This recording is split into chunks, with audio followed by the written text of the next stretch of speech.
आचार्य प्रकरणाची यादी आपली 4 वचने झालेली आहेत.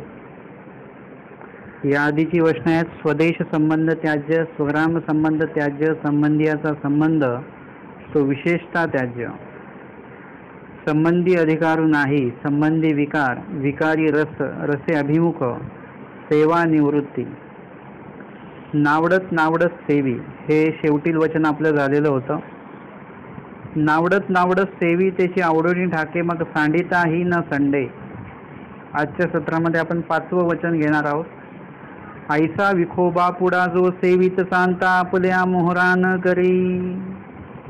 मागील वचन होतं की नावडत नावडत सेवी त्याची आवडोनी ठाके, म्हणजे जड आणि चेतन पदार्थाविषयी आपण हा विषय बघितलेला होता की एखादी व्यक्ती असेल किंवा एखादी वस्तू असेल की तशी नावडत असेल आपल्याला, तरी पण एक विशिष्ट वेळाने ती गोष्ट आवडायला लागते. आणि मग सांडिता ही न संडे, म्हणजे मग त्यांचा संपर्क जो असतो तो मग सांडिता ही न संडे, ती सवय जी असते ती सांडिता ही न संडे. या संदर्भात आपण दैवराटी, कर्मराटी सगळे उदाहरणं आपण बघितलेली होती.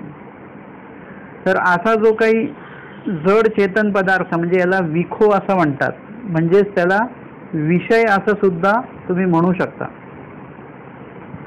तर हा जो एखादी गोष्ट आवडोनी का ठाकते,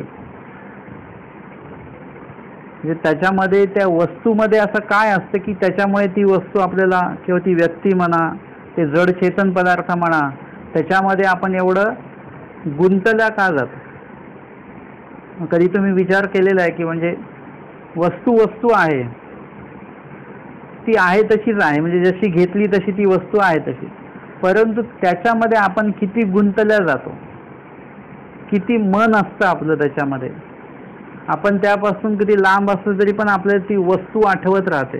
व्यक्तीचा विषय सोडा, परंतु वस्तूसुद्धा म्हणजे जड वस्तू आहे, निर्जीव आहे, परंतु त्याच्यात आपण किती गुंतल्या जातो. तर कधीतरी आपल्याला प्रश्न पडला पाहिजे की आवडून का टाकते एवढी वस्तू कुठली पण. तर स्वामी सांगतात ऐसा विखोबा पुढा, म्हणजे आवडोनी का ठाकते आणि सांडिताही न संडे का, म्हणून म्हणजे सोडल्या जात नाही. सोडू म्हटलं तर तुम्ही किती मनाचा निश्चय केला तरी पण ती सोडल्या जात नाही आणि आवडोनी ठाकते का बरं ना. असा हा जो विखो म्हणजे जड आणि चेतन पदार्थ, हा काय बापुडा म्हणजे बिचारा आहे का. जर का आपण बघितलं की पदार्थामध्ये काही दोष नाही असं जर का आपण बघितलं, तर इथे आपल्याला त्या त्या पदार्थामध्ये दोष आपल्याला हा दिसायला लागतो. असा विखो म्हणजे जड आणि चेतन पदार्थ हा बापुडा. आता याला प्रश्नचिन्ह. जर का आपण सरळ वाचलं तर ऐसा विखो बापुडा म्हणजे विखो कसा आहे, बिचारा आहे, साधा आहे, असं त्याचा अर्थ होईल. तर बापुडाच्या पुढे जर का तुम्ही प्रश्नचिन्ह जर का काढलं तर त्या ठिकाणी त्याचा अर्थ कसा होतो, ऐसा विखो बापुडा, म्हणजे हा जड चेतन पदार्थ काय बापुडा बिचारा आहे का, साधा सुद्धा आहे का. नाही, साधा सुद्धा नाही आहे. आपल्याला असं वाटत असतं की हे साधा सुद्धा आहे. जसं प्रत्येक आईला आपला मुलगा एकदम साधाच वाटतो, त्याला काही समजत नाही, होतो एकदम भोळा आहे. तो किती पण चॅप्टर असो, किती काही असो, तो जर का दारू पिऊन येणार असेल तर आई बोलते त्याला काय समजतं, ते त्याचे मित्र पाचतात त्याला. म्हणजे जसं एखाद्या आईला आपला मुलगा साधा वाटतो, तसं आपल्याला हे जड चेतन पदार्थ आपल्याला एकदम साधे वाटतात. त्यांना आपल्याला असं वाटतं की नाही नाही. याच्यामुळे स्वामी सांगतात की संबंधी अधिकार नाही, म्हणजे धर्माला हे अडथळा ठरतात, अजिबात नाही. हे तर साधे सुधेच आहेत. परंतु तुम्ही कधी पण बघा की तुम्ही बसलेले आहात आणि तुम्हाला जर का समोर टी व्ही दिसला तर तुम्हाला तो लावायला इच्छा होते.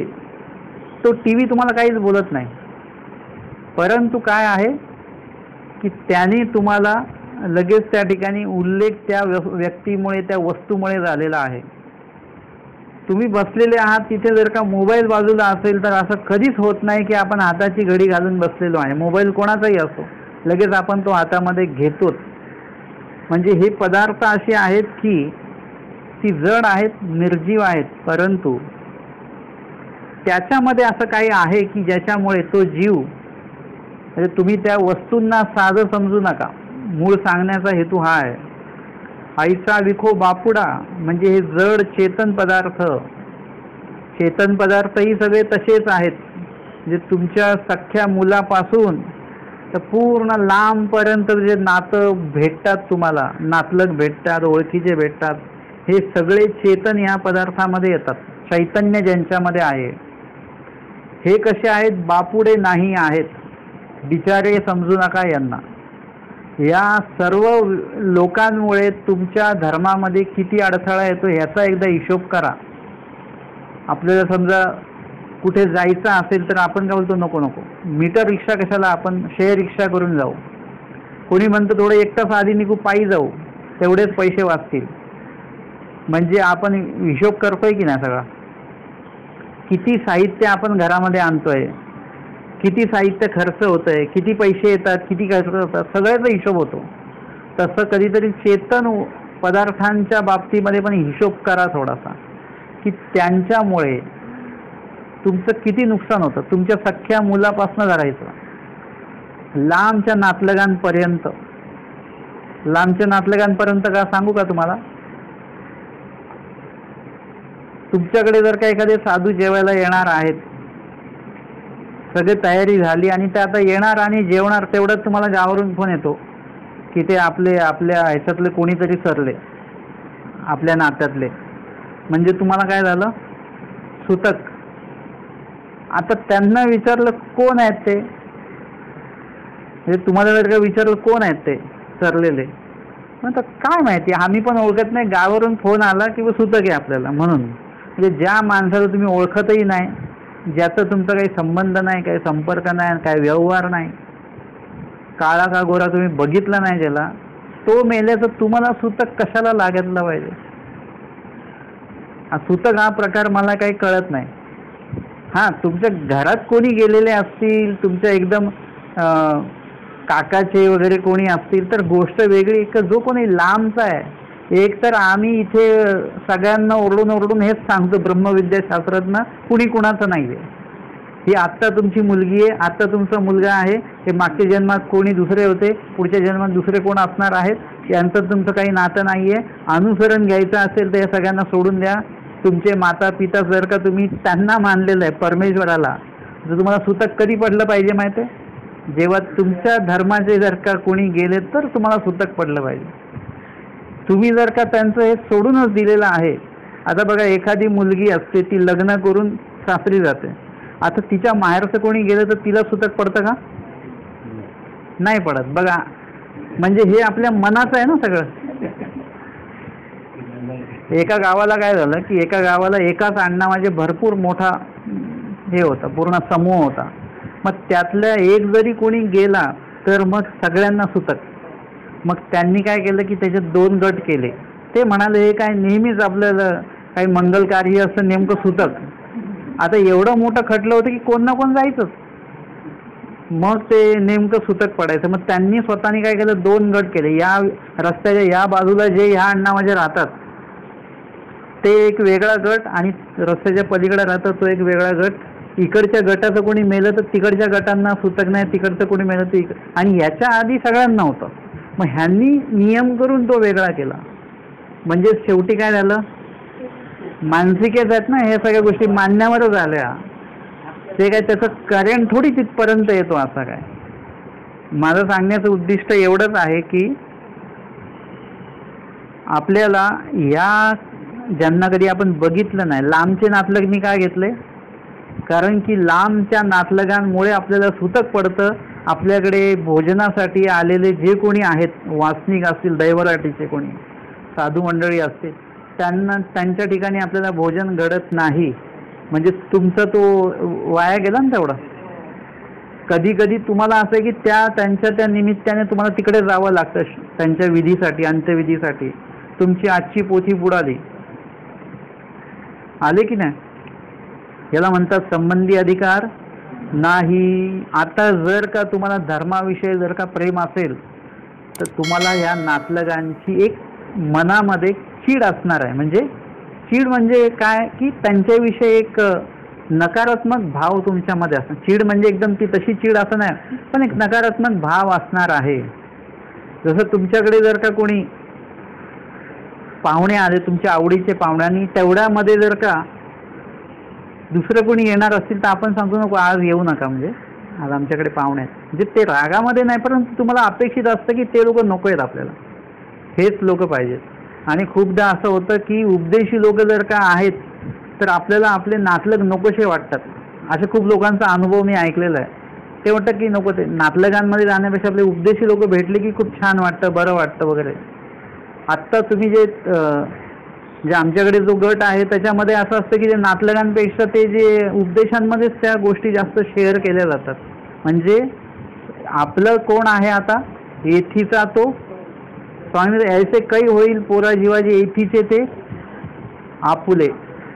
म्हणजे देवाचा हा आपला कधी वाटेल तुम्हाला, ज्या दिवशी तुम्हाला असं वाटायला लागेल की देवाचाच हा व्यक्ती आपला आहे, त्या दिवशी तुम्हाला कुठलंही सुतक नाहीये. तुमच्या नात्यात कोणी मरो तिकडे, तुम्हाला सुतक नाही. कारण की तुम्ही कोण झाले आता, तेथीचे नाही. आता तुम्ही आता येथीचे झाले, तुम्ही देवाचे झाले. आता बघा, तुम्ही उपदेशी असल्यानंतर सुद्धा सुतक लागतं समजा. ठीक, आता जर का दीक्षा घेतली तर सुतक आहे का तुम्हाला? म्हणजे बघा, बदललं ना परत. म्हणजे शेवटी तुम्ही देवाचे झालेला आहात. आता तुमचा तो हा पटण्याचा भाग आहे बरं का आता. म्हणून म्हणजे काही काही गोष्टी आपण अशा सुद्धा वैचारिक पद्धतीने घेतल्या पाहिजेत. हा विषय कोणाला किती पटेल तो एक म्हणजे प्रश्नचिन्हच आहे. ते सगळ्यांनाच पटेल असं काय नाही. सुतक असलं की लोक देवधर्म बंद करतात. काही लोक तर काय देवपूजा किती तर चालेल का हो? का आम्हाला सुतक आहे, श्वास तर घेत आहे ना, तोही बंद करा. सुतक आहे तर धर्म हा आपला श्वास आहे, तो कधी बंद करायचा नसतो कुठल्या निमित्ताने. काही प्रॉब्लेम असो, काही अडचणी असो, आपलं देवपूजा असेल, आपलं जे काय स्मरण पारायण जे काय असेल सूत्रपाठाचं, ते कधीही तुम्ही बंद करायचं नसतं. काही काही लोक बोलतात ते आपल्याला ते विडा ठेवलेलं नाही चालणार ना. मग का? म्हणजे सुतक आहे आम्हाला. म्हणजे कोणी आणलेलं आहे, कुठून आणलेला आहे, तो एक भाग संशोधनाचा आहे. तर एकंदरीत तुमचं हे सुतक वगैरे हे मान्यवर गोष्टी आहेत. म्हणून आपला मूळ मुद्दा हा चालू आहे. सुतक हा मुद्दा नाही चालू. आपला मूळ मुद्दा हा चालू आहे की या लांबचे नातलग कोणतरी गेल्यामुळे आपल्याला सुतक पडतं आणि त्याच्यामुळे आपलं धर्मकार्य थाकून जातं, बंद पडतं. तर अशा वेळेस तुम्हाला तुमच्या त्या नातलगांविषयी काय वाटेल? काही लोकांना काहीच नाही वाटत. त्यांना काय पोथीला आलं काय किंवा नाही आलं काय, ऐकली काय पोथी किंवा नाही ऐकली काय, त्याचा काही म्हणजे हिशोब नसतो काय. परंतु एखादाच व्यक्ती असतो जो व्यक्ती म्हणजे सामान्य कुटुंबातला व्यक्ती आहे ना, त्याला माहिती असतं की रोज कामाला जाणं म्हणजे काय असतं आणि एक दिवस सुट्टी म्हणजे काय असतं. एक दिवस सुट्टी केली तर एका दिवसाचा पगार बुडतो, त्याचा पण हिशोब करतो तो माणूस आणि त्याचा ओव्हर टाईम करतो. अधिक द्रव्य आलं पाहिजे. म्हणजे त्या माणसाला माहिती आहे की द्रव्य येणं म्हणजे काय, खर्च होणं म्हणजे काय, अधिक द्रव्य येणं म्हणजे काय, त्याची किंमत आहे त्या माणसाला. तशी काही काही श्रीमंत लोक असतात, त्यांना काय, त्यांना सांगितलं ते पैसे हरवले, जाऊ दे काय नाही. तसं काही लोकांना पोथी आजची बुडाली, जाऊ दे ते ऐकून नंतर ऐकू, परत विचारू कोणाला काहीतरी. म्हणजे त्याविषयी आपल्याला ती बुद्धी नाही आहे प्रवचनाविषयी. तसंच आहे की तुम्हाला जर का अशी महत्त्व असेल त्या बाबतीमध्ये, पोथीचं प्रवचनाचं हे जर का तुम्हाला महत्त्व असेल, तर मग तुम्हाला काय वाटेल त्या व्यक्तीविषयी ज्याच्यामुळे तुमची पोथी बुडालेली आहे. तो एक भाग आहे. म्हणजे तो विचार करा तुम्ही. मग आता तुम्हाला हे चैतन्य ज्यांच्यामध्ये आहे, सजीव जे आहेत, चेतन पदार्थ, त्यांच्याविषयी तुम्हाला ही वचनामध्ये जे देवाने सांगितलं, ऐसा विखो बापुडा बापुडे नाही. हे जे नातलग आहेत ना, या नातलगांमुळे अनंत सृष्टी आमच्या वाया गेलेल्या आहेत. तुम्ही फक्त आजच्या पोथीचा विषय नका धरू. अनंत सृष्टी, अनंत सृष्टीतले अनंत चौकड्या, अनंत चौकड्यांचे अनंत युग, अनंत युगातले अनंत जन्म आणि अनंत जन्मांमधला एक जन्म आणि एका जन्मातले अनंत क्षण, अनंत वेळ तुमचा या नातलगांमुळे वाया गेलेला आहे. जेवढे कोणी लोक पोथीला येत नाही त्यांना कारण विचारा, का नाही येत तुम्ही? तर ते कारण जे असतं ते नातलगा संबंधित असतं ते कारण. म्हणजे आपण सुरुवात कुठून केली? सख्यापासून सुरू केलेली आहे ते लांबच्या नातलगांपर्यंत. यांची कारणं असतात. पाणी भरायचं आहे आम्हाला. पाणी भरायचं आहे म्हणजे काय? कोणासाठी भरायचं आहे? परिवारासाठी. तुमच्या एकट्यासाठी किती लागणार आहे पाणी? 1 लिटर, 2 लिटर, 3 लिटर, परंतु सगळ्यांसाठी पाहिजे. मग सगळ्यांनाच वापरायला ह्याला त्याला. आणि त्याच्यामुळे आम्ही पोथीला आलो नाही. म्हणजे आपल्याला या नातलगांनी काय केलं? म्हण आहे ना ती, जन्माला आला आणि पाहून वाहून, मधलं काय मला माहिती नाही काय ते. शेवटी आपण काय झालो? काय झालो आपण? कुणासाठी झालो? महादाईचा म्हणतात तो एक हेला आहे, स्मृतीस्थळातली घटना आहे. त्या हेल्याच्या पाठीवर भर उन्हामध्ये त्याच्या अंगावर पाण्याच्या पिशव्या ठेवल्या, वजनदार सगळं, आणि त्याला नदीपासनं नेलं जातंय घरी गावात. आणि तो बिचारा आपलं तोंड उघडं आहे त्याचं, त्याची सगळी लाळ गळते. आता एवढा उन्हामध्ये कोण काम करेल एवढं? आणि मग महादाईचं त्याच्याकडे बघून म्हणतात, अरे महात्म्यांना 1 लोटा जर का पाणी दिलं असतं तर हा जन्म कदाचित नसला असता. जर का आपण प्रपंचाचे जर का हमाल झालो, तिथले नोकर झालो, तर त्याचा काय फायदा होतो? आणि जर का आपण देवासाठी जर का देवाचा नोकर पण नाही व्हायचा, देवाचं काय व्हायचं? दास व्हायचं आहे. म्हणजे त्या दिवशी माझ्या असंच चिंतन करता करता वचनाचं हे आलं की देवासाठी जर का, म्हणजे जो देवासाठी रंक होतो देव त्याचा होतो. तुम्ही देवासाठी व्हा रंक, आणि मग देव तुमच्यासाठी लगेच येणार आहे. तसं आपण जेवढं काय करतो याचा हिशोब किंवा याची जाणीव तरी आपल्याला असली पाहिजे. नाही तुम्हाला पाणी भरणं बंद करता येणार, नाही तुम्हाला प्रपंच सोडता येणार, नातलगं नाही सोडता येणार, परंतु कुठेतरी मनामध्ये त्याच्याविषयी आपल्याला काहीतरी विचारता असला पाहिजे की हे चांगलं नाही. एखादा व्यसनी माणूस असतो ना, तर व्यसन करताना त्याला माहिती पाहिजे की हे खाताना कॅन्सर होतो हे खाल्ल्यास. भले त्यांनी ते व्यसन सोडू नये, परंतु त्याला प्रत्येक वेळी ते आठवलं पाहिजे की मला याच्याने कॅन्सर होईल, कॅन्सर होईल.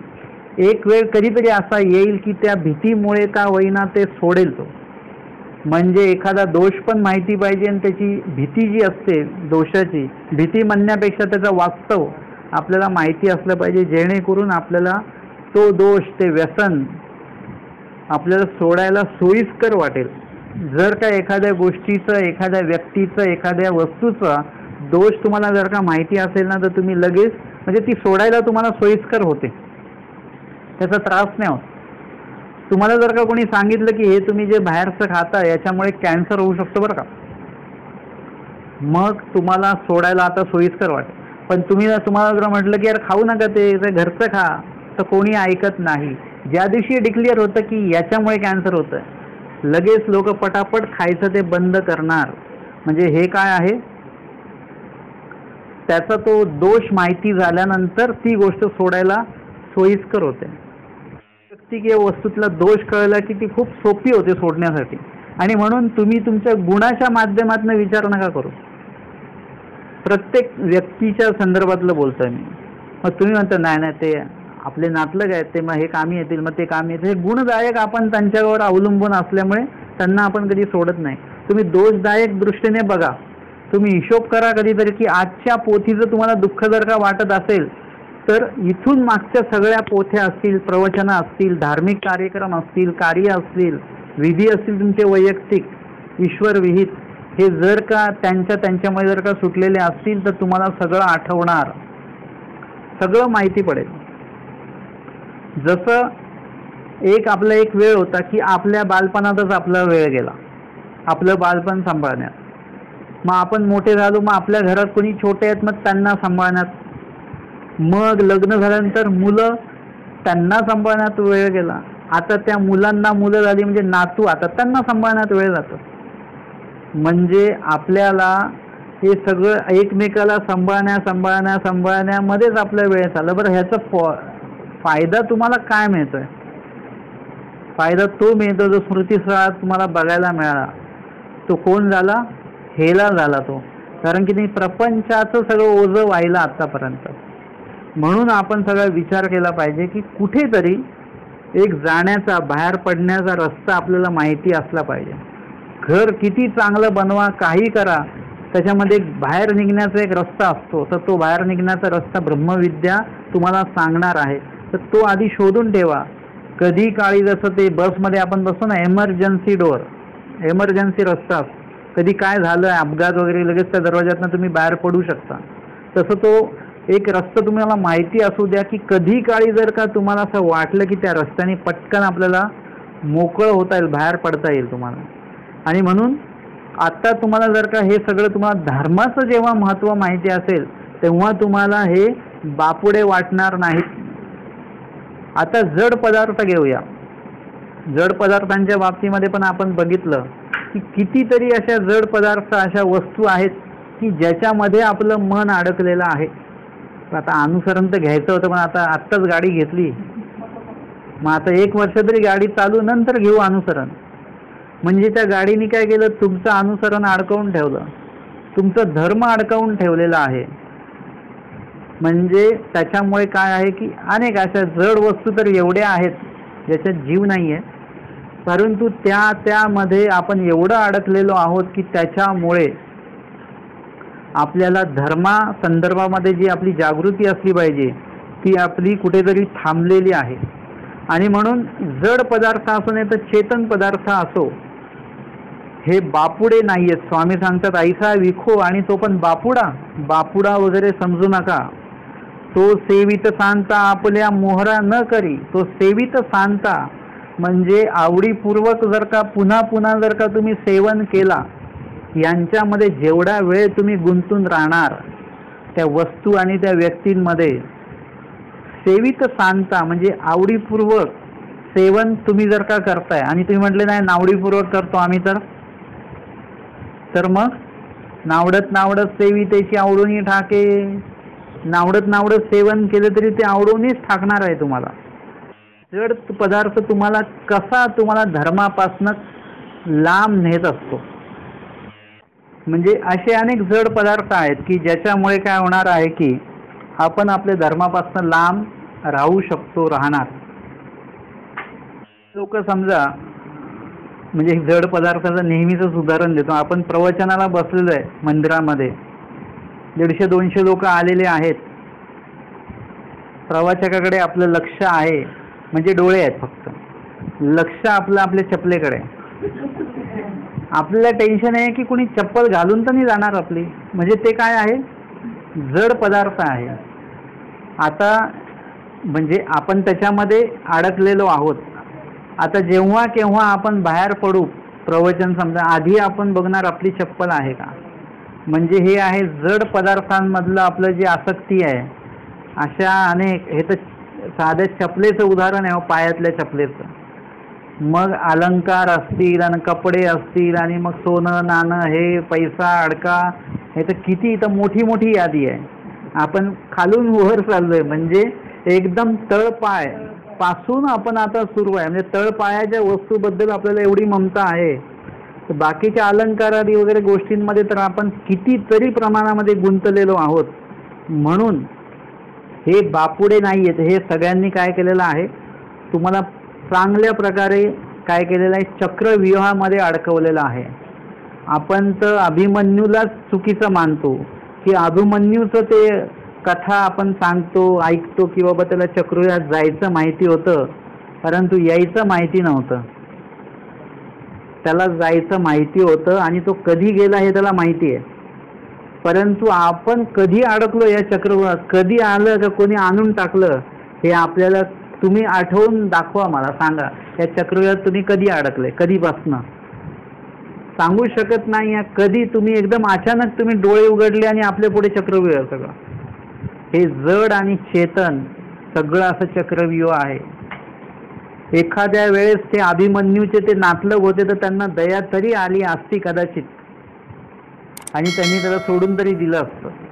परंतु हे जड आणि चेतन पदार्थ असे आहेत की हे तुम्हाला कधीही सोडणार नाहीत. माणूस मरायला लागतो, शेवटची घडी आहे, तरी पण जर का त्याला म्हटलं अनुसरायचं का, तो असं मानेने नाही सांगतो.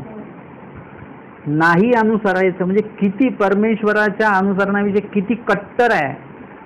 नाही नाही, ननुसरणाविषयी हो, अनुसरण नाही, ननुसरणाविषयी कट्टर आहे एकदम. स्वामी म्हणत असेल बघा, ननुसरणाविषयी किती पक्का आहे. असा जर का हा अनुसरणाविषयी जर का कट्टर असतं तर किती चांगलं झालं असतं. परंतु ननुसरण ही सुद्धा एक जड वस्तू आहे जी दिसतच नाही, अभावरूप आहे.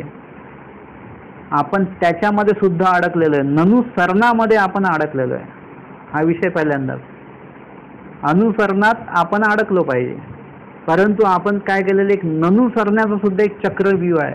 प्रत्येक वस्तूचं, प्रत्येक व्यक्तीचं, प्रत्येक दोषाचं एक चक्रव्यूह आपल्या बाजूला आहे. मला चायशिवाय जमत नाही, चक्रव्यूह आहे. मला आमक्याशिवाय जमत नाही, तमकं मला पाहिजे, आमकं मला पाहिजे. ह्या ज्या काही गोष्टी आहेत ना, हे सगळं चक्रव्यूह आहे.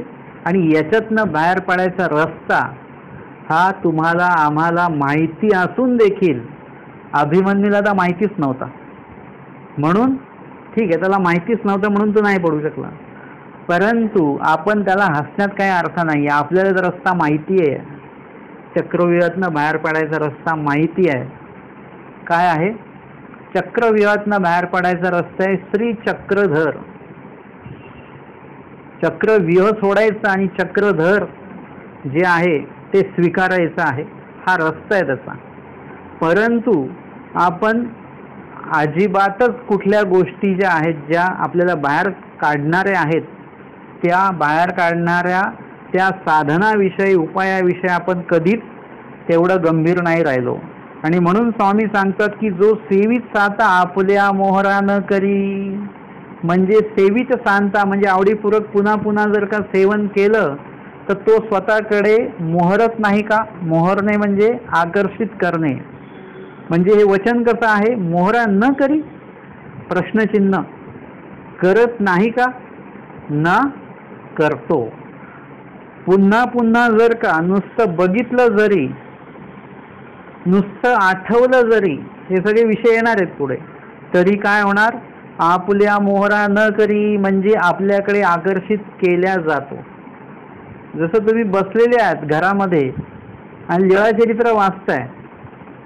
आता लीळाचरित्र वाचता वाचता तुम्हाला अचानक आठवतं की आपल्याकडे अमकी अमकी वस्तू आहे खाण्याची.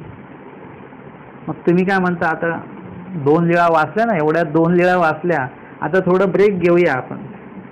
आणि मग आपण लीळाचरित्र बंद करून टाकतो. उद्या म्हणजे बंद केलं, आता ते कधी उघडणार ते देवाला पण माहिती नाही. जीव स्वातंत्र्य आहे. एखादा विधी जर का जीवाने ठेवला खाली, स्वामी सुद्धा सांगू शकत नाही की हा परत विधी करेल की नाही करेल, कारण की जीव स्वातंत्र्य आहे. कधी कधी परमेश्वराला पूर्ण हे असतं की नाही नाही, हा जीव भरवसेन उद्धरणारच आहे, तो जीव मध्ये कुठेतरी काहीतरी गडबड करून टाकतो. म्हणजे हे काय आहे, जीव कधीही दोष आपल्या स्वातंत्र्याने आचरू शकतो. त्यासाठी उदाहरण देतात टीकेमध्ये, एखाद्या लहान मुलाच्या हातामध्ये काही वस्तू आहे, शालिग्राम आहे काही, ती वस्तू तो आता काय करेल, ती टाकून देईल की ती तोंडात टाकेल किंवा फेकून देईल, काय करेल, तोडून टाकेल, काही सांगता येतं का. तसं या जीवाच्या स्वातंत्र्याबद्दल आहे. आणि म्हणून एखादा विधी जर का तुम्ही बंद केला तर तो तुम्ही परत कधी सुरू कराल याच्याविषयी देव सुद्धा निश्चित सांगू शकणार नाहीत. असे दोष आपल्यामध्ये, आज जरी आपण गुणयुक्त आहोत, योग्यताकारक आहोत, पण एखादा असा अविधी घडू शकतो आपल्यामध्ये लगेच. म्हणजे ह्या क्षणापर्यंत आपण योग्य आहोत, परंतु पुढच्या क्षणाला एखादा असा अविधी घडू शकतो की ज्याच्यामुळे मळीनत्व पटकन येईल आपल्याला, असं सुद्धा होईल. आणि म्हणून विधी एखादा बंद करताना, विधी एखादा ठेवताना देवाला विनंती करा. जरी तुम्ही 4 तास लीळाचरित्र काढून बसलेले आहात आणि वाचलं म्हणजे तुम्ही खूप योग्यता कमावली आणि आता तुम्ही एकदम असं वर मान करून एकदम अभिमानाने, अहंकाराने नको. आणि जर का तुम्ही ते अहंकाराने ते बंद केलं तर काय होणार, परत तुम्ही उघडणार की नाही उघडणार. तुम्हाला स्वतःला माहिती नाही आहे. त्यावेळेस एखादा विधी बंद करताना, लीळाचरित्र ठेवत असताना एखादी स्मरणाची गाठी तुम्ही एवढ्या एवढ्या गाठ्या केल्या एवढा तास, आणि आता तुम्ही स्मरण बंद करणार आहात काही कार्यामुळे, पुढच्या विधीमुळे, तर त्यावेळेस मी देवाला विनंती केली पाहिजे की बाबा हा विधी मी आता मी हा स्थगित करतो आहे. बंद करतोय असं नका, मग स्थगित करतो म्हणजे थांबवतो आहे. परत मी यासाठी आपणच मला यासाठी बुद्धी द्यावी आणि बळ द्यावं, आणि माझा प्रयत्न जो आहे तो मी या ठिकाणी उपयोगी लावेल. म्हणजे त्या विधीविषयी तुम्हाला अतृप्तता पाहिजे की अजून लीळा वाचायच्या आहेत मला, आता वेळ झालेला आहे त्याच्यामुळे ठेवावं लागतंय, ना तर अजून लीळा वाचायच्या आहेत, आता पुढच्या लीळेत काय घडणार आहे, आता स्वामी कुठे जाणार आहेत, ही एक लिंक तुम्ही ठेवली पाहिजे. तर हे सगळं करत असताना आपण एखादा विधी चालू आणि त्यावेळेस एखादा जड पदार्थ आपल्याला आठवतो आणि त्यावेळेस आपण त्यांच्यामध्ये गुंतून काय होतं, तिकडे मोहरल्या जातो. चेतन पदार्थाकडे आपण मोहरल्या जातो, जड पदार्थांकडे आपण मोहरल्या जातो, आणि याच्यामुळे काय होतं की मग ते जे वचन आहे संबंधी अधिकार नाही ते वचन या ठिकाणी आपण खरं करून दाखवतो. आणि म्हणून या ठिकाणी आपल्याला काय करायचं आहे की जड चेतन पदार्थांपासून आपल्याला एक जे अंतर आहे ते कायमस्वरूपी ठेवलं पाहिजे. आता असा जो जड पदार्थ आहे ज्याला विखो असं म्हटलेलं आहे, या संदर्भामध्ये आपण बघणार आहोत की म्हणजे मोहराच करतो काय, म्हणजे फक्त आकर्षित करतो का. स्वामींनी सांगितलं की जड चेतन पदार्थ काय करतात, आकर्षित करतात. पण नुसतेच आकर्षित करत नाहीत तर ते काय करतात, विषय संबंध मात्र जीव काही का जात असे, म्हणजे अजून जर का विखो पदार्थांचा संपर्क केला तर काय होतं ना, विषय संबंध मात्र जीव काही का जात असे, म्हणजे धर्मापासून जातो का, धर्मापासून जात नाही. जसं विकल्प आचरण केलं, देवतेला शरण गेला म्हणजे जीव धर्मापासून गेला. तसं टीव्ही बघितल्याने जीव धर्मापासून जातो का, नाही, तो उपदेशीत राहतो. त्याचं अनुसरण भंगलं का, नाही. एखादं मिष्टान्न गोड पदार्थ वगैरे खाल्ला, एखादं वाहन त्यांनी वापरलं म्हणजे तो धर्मापासून गेला का, धर्मापासून नाही गेला, धर्मातच आहे. स्वामी सांगतात विषय संबंध, विषय म्हणजे जड आणि चेतन पदार्थाचे संबंध म्हणजे त्यांच्या संपर्कात राहिल्यामुळे. जसं आता आपण नातलगांच्या संपर्कात राहतो किंवा एखाद्या जड पदार्थाच्या संपर्कात राहतो, त्याने जीव काही का जात असे, म्हणजे जीव काय धर्मापासून जातो का. परिसेवित सांताची एकी गडदरा घाली, परंतु आवडीपूर्वक पुन्हा पुन्हा सेवन केल्यामुळे काय होतं की ती एकी गडदरा घाली, म्हणजे एका खड्ड्यामध्ये आपण पडतो. खड्डा असा असतो की त्याच्यात जर का आपण पडलो तर त्याच्यातनं निघणं, जसं हत्ती वगैरे काही पकडायचं असेल ना तर तो कसा पकडला जातो, खड्डा केला जातो, त्याच्यावर घास टाकले जाते, आणि मग तो हत्ती जेव्हा त्या रस्त्याने येईल तेव्हा तो त्या खड्ड्यात पडतो, म्हणजे तो अडकला. आता त्याच्यातनं तो निघू शकत नाही. एवढा मोठा हत्ती आहे परंतु तो काहीच करू शकत नाही त्या खड्ड्यासमोर. तसं आपण ह्या विखो जे काही आहे जड आणि चेतन पदार्थ यांच्या माध्यमातून जो खड्डा तयार केला गेलेला आहे, खड्डा तुम्हाला काय करतो, खाली नेतो, म्हणजे अधकडे नेत असतो, ऊर्ध्वकडे नेत नाही. तर तो आपल्याकडे आपल्याला तो नेतो, म्हणजे जड आणि चेतन पदार्थांच्या संपर्कात आलात की तुमच्या मनामध्ये अधमती, अधगती आणि अधरती ह्या गोष्टी ज्या आहेत ह्या कार्यरूप होतात आपोआपच.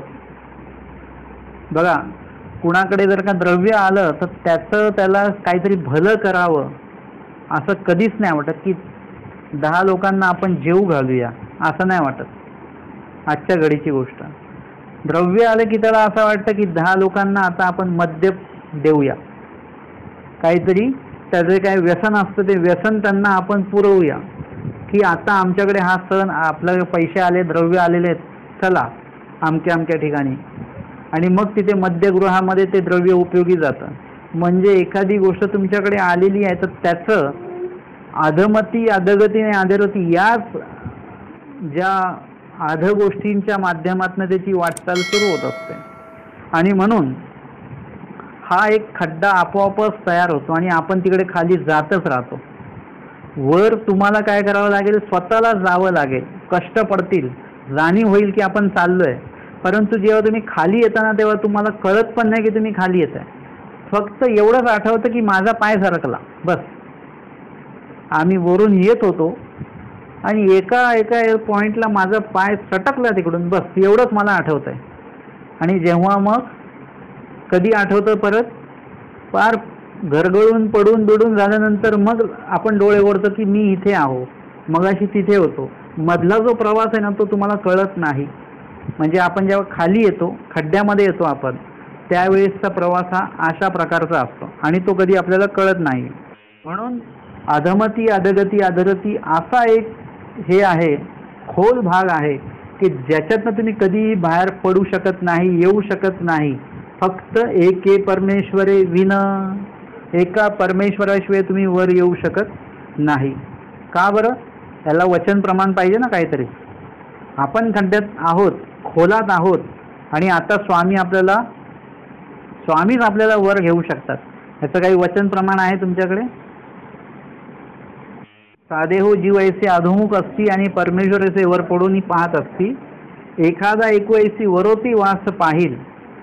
म्हणजे ऊर्ध्व होण्यासंदर्भात एखादा जर का विचार करेल, तुम्ही म्हणाल मग आता आम्ही पण तर या जड चेतन पदार्थांच्या त्या खड्ड्यामध्येच आहोत, आता आम्हाला निघायचं तर कसं? तर तुम्हाला काय करावं लागेल, परमेश्वराकडे बघावं लागेल. ऊर्ध्व आम्हाला व्हायचं या संदर्भात परमेश्वराकडे तुम्हाला काय करावं, सन्मुख व्हावं लागेल, त्यांच्याकडे बघावं लागेल. मग स्वामी काय म्हणतात, एखादा ऐसा वरोती वास पाहिल तर ऐसाची काढी जेल. म्हणजे लगेच आम्ही त्यांना काढू.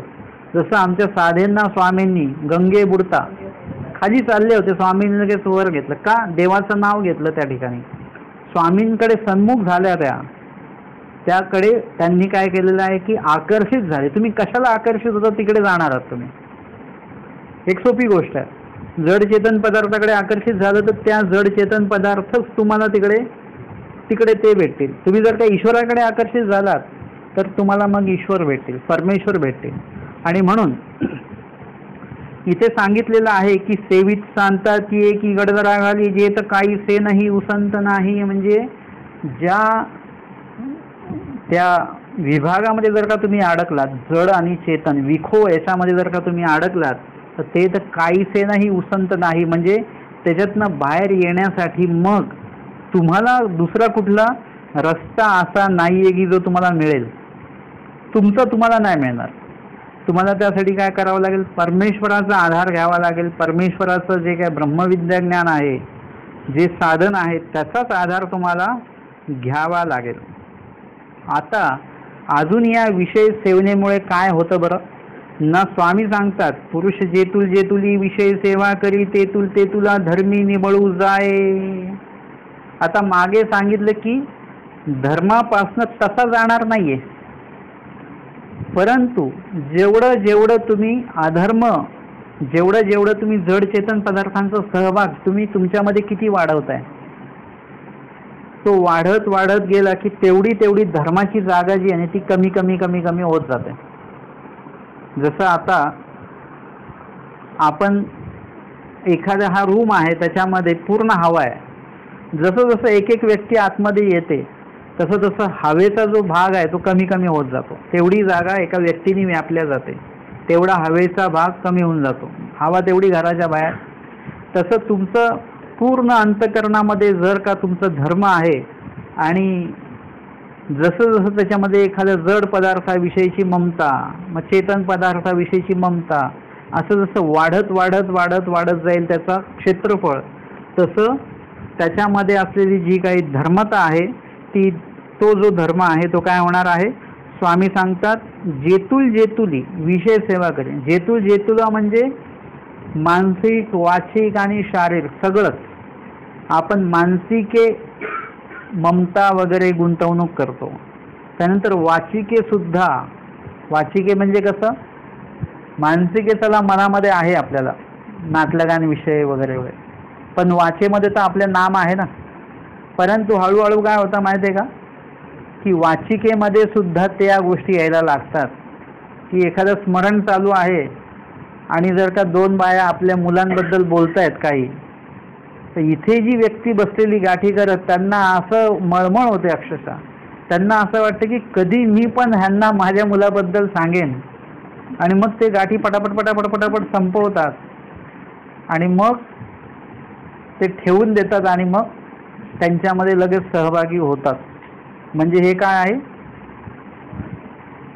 तेतुला जेतुला जेतुला म्हणजे आता मानसिके तर चालू झालं, आता वाचिके आणि वाचिकेमधनंच प्रत्यक्ष शारीर. म्हणजे आता जेव्हा मुलगा येईल तेव्हा मग त्याचं सगळं ते त्याच्या संदर्भातली त्याची जी सेवा आहे ती सगळी करणं म्हणजे मानसिक, वाचिक आणि शारीरिक. तसं एखादी गोष्ट जर का घ्यायची असेल आपल्याला, तुमचं स्मरण चालू आहे किंवा लीळा वाचन चालू आहे आणि त्याच्यात तुम्ही रममाण आहात, मग तुम्ही म्हणतात त्यावेळेस काही फोन बिन काहीच नव्हते स्वामींच्या काळामध्ये, कसं एकमेकांना निरोप पोचायचे. आपल्या काळात बरं आहे बरं का, आपल्याकडे फोन आहे, पटकन कळतं सत्संग कुठे, काय कुठे, कार्यक्रम कुठे, देवाधर्माचे कार्यक्रम कळतात. बरं फोन आहे, आता मला मोठा फोन घ्यायचा आहे. आता बघा कुठे चाललो आहे आपण, बरोबर विषय इकडे तिकडे. हा फोन माझा चांगला नाही आहे, मग कुठला घ्यायचा बरं फोन, हा घेऊया. तर मग बजेट किती आपलं, मग घेऊया उद्याच घेऊया आपण. आता वाचतोय काय आपण लीळा, आणि लीळेतले त्या काळातले जे काही संपर्क विभाग आहेत ते आपण तपासत असताना मला मोबाईल घ्यायचा इथपर्यंत आपण आलो.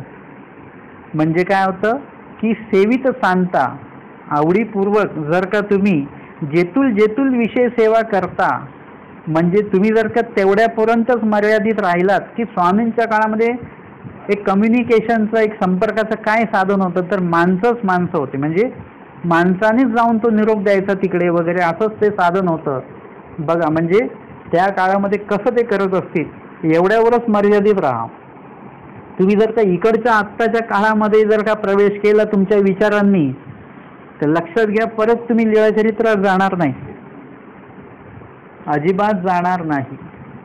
तुमचं स्मरण चालतं चालतं तुम्ही अन्यवार्ता करायला लागलात तर तुम्ही परत लीळा आठवण्याकडे तुम्ही कधीच येणार नाही. तुमचं गाठी चालू राहील आणि घरच्या गप्पा चालू राहतील तुमच्या. म्हणजे काय होईल, लीळेकडे तुम्ही येणारच नाही. म्हणून लीळेपुरतंच मर्यादित राहा, तिथे बाहेर पडूच नका, आत्ताच्या जगामध्ये येऊच नका तुम्ही. हे जर का तुम्ही आत्ताच्या जगात आले मानसिके, मग वाचिके पण येणार. पुरुष जेतुल जेतुल विषय सेवना करी, मग वाचिके झालं की प्रत्यक्ष शारीरिक पण आपण त्याच्यामध्ये सहभागी होणार. आणि जेवढी जेवढी तुम्ही विषय सेवा कराल, ते तुला धर्मी निबळ जाय, तेतुल ते तुला धर्मी निबळ जाय. म्हणजे तुमचा धर्म जो आहे तो अबळ व्हायला लागतो. तुमच्यातला धर्म जो आहे, अबळ होणं म्हणजे काय, धर्म अबळ होत नाही, धर्म तर सक्षमच आहे, पण तुमच्याकडचं धर्माचं प्रमाण कमी कमी कमी कमी होत जातं. आणि त्याच्यामुळे होतं काय की तुम्ही अक्षम होऊन जाता. तुम्ही कसे असले पाहिजे, सक्षम पाहिजे, धर्माच्या योगामुळे तुम्ही सक्षम असलं पाहिजेत. परंतु धर्म आपल्याकडे नसल्यामुळे आपण अक्षम झालो. एक व्यक्ती असा बघितला की ज्यांच्याकडे धर्म आहे त्यांना काही संकट येऊ नये, काही ते इतके देवावर ते अवलंबून असतात ना ते लोक, की ते बोलतात काही आम्हाला काही भीती नाही, देव बघून घेईल, काही काळजी करायची नाही, देव बघून घेतील, करून घेतील देव. इतका विश्वास आहे त्या व्यक्तीला. आणि एखादा व्यक्ती असा असतो अधर्मवंत असेल, मग त्याच्या अडचणी तयार होतात. त्यांना जर का काय सांगितलं ते म्हणे मला जमणार नाही, नाही मला मग ते हे अमकं होईल, मग ते मला तमकं होईल, मला अमकं हे आहे, मला ते आहे. म्हणजे अनेक कारणं त्याच्यामध्ये निघतात.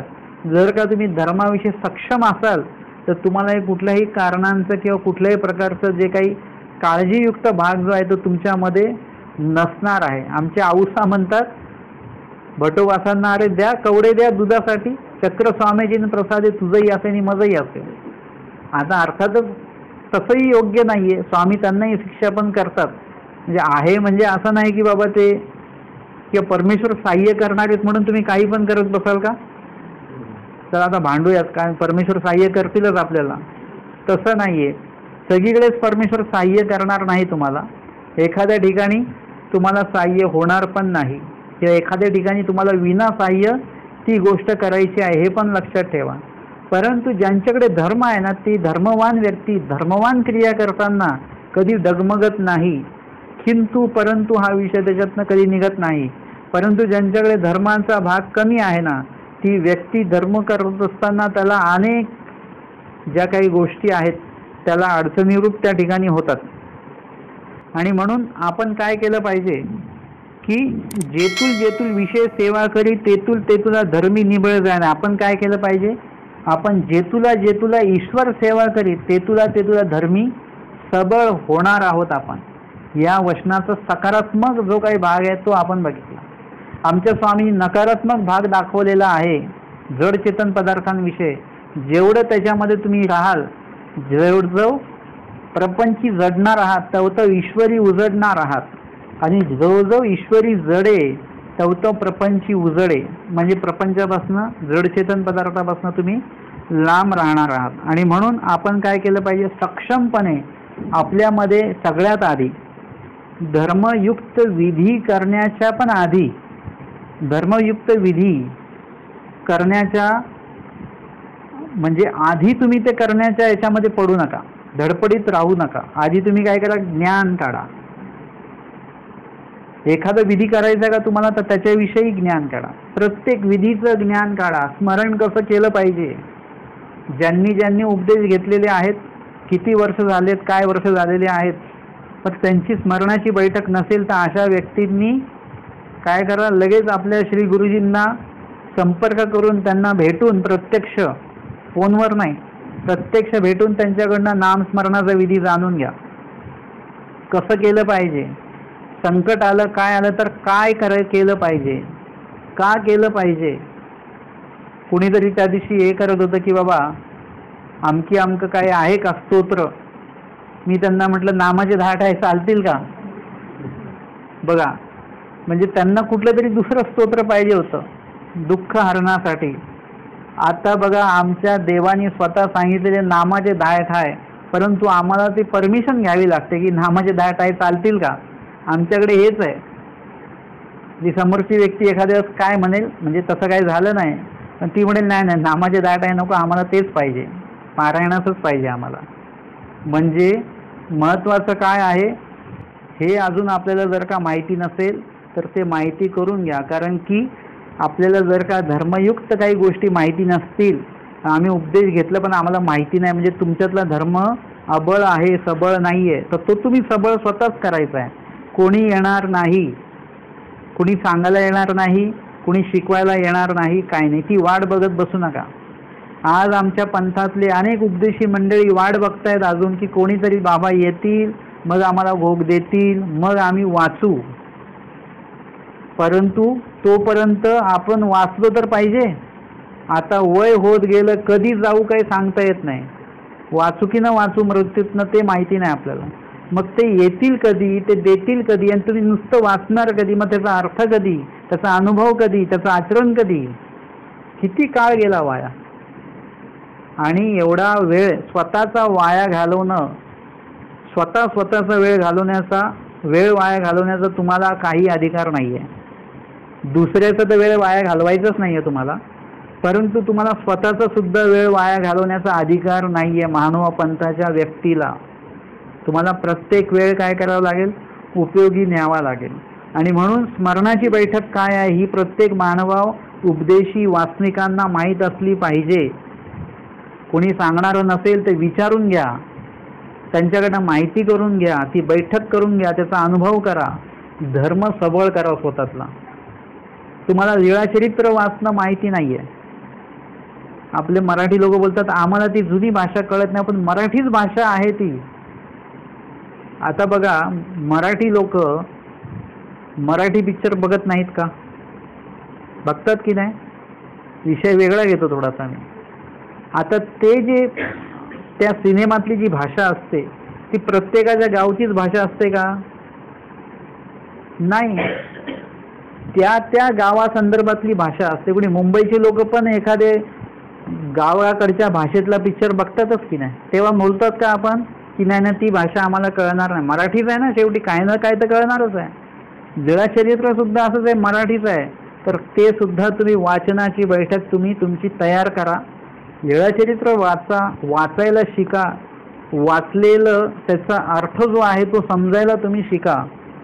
जे नाही समजत त्याचं लिखाण करून ठेवा, त्याचे प्रश्न करा तयार आणि ते कोणाला तरी विचारा आणि ती लीळा संपूर्ण अशी हे करा. ही एक सवय करा. लीळाचरित्र वाचायला शिकला तर तुमच्यातला धर्म वाढेल, सक्षम होईल. सूत्रपाठ कसं वाचायचं, काय वाचायचं, कसं पाठांतर करायचं, ह्याची एक जी बैठक आहे ती सुद्धा माहिती करून घ्या. तर या सगळ्यांमुळे काय होणार, तुमच्यातला धर्म वाढणार आहे. जोपर्यंत तुम्ही धर्म वाढवत नाही तोपर्यंत पुढे कुठल्याही प्रकारची प्रगती नाही.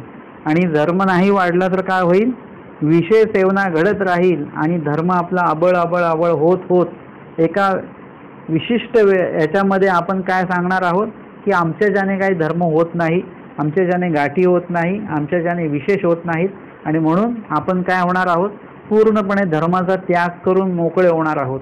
तर तसं होता कामा नये म्हणून या वचनाचं निरूपण स्वामींनी या ठिकाणी केलेलं आहे. ते आपण आजच्या या सत्रामध्ये श्रवण केलं.